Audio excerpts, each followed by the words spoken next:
Bernardine Duale kwa jotelo mapingo piny owacho mondo yie otie twech achiel gi jatend piny William Ruto e kelo kanyakla oganda jo Kenya ikinde motwake gwenge mag Garissa. Duale oyango ni telo marach osethiro dongruok ma pacho ka are piny Kenya ne yud loch. Oyango ni winjruok mane jatend piny obedogo kanyakla gi Raila Odinga odiochieng' manyoro en yo achiel mar kelo oganda jo Kenya kanyakla.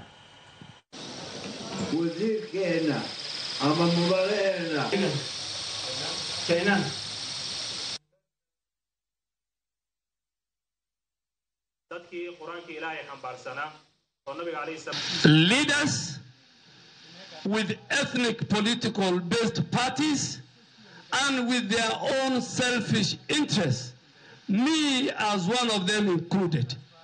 So for Kenya to change, we must change the leadership and we must redefine Kenya and we must stop tribal politics. Nawapongeza President na Raila Amolo Odinga, wamefanya kitu mzuri. Lazima tupeleke maslaha ya nchi mbele kuliko vitu zenye sisi tunafikiria na personal interest.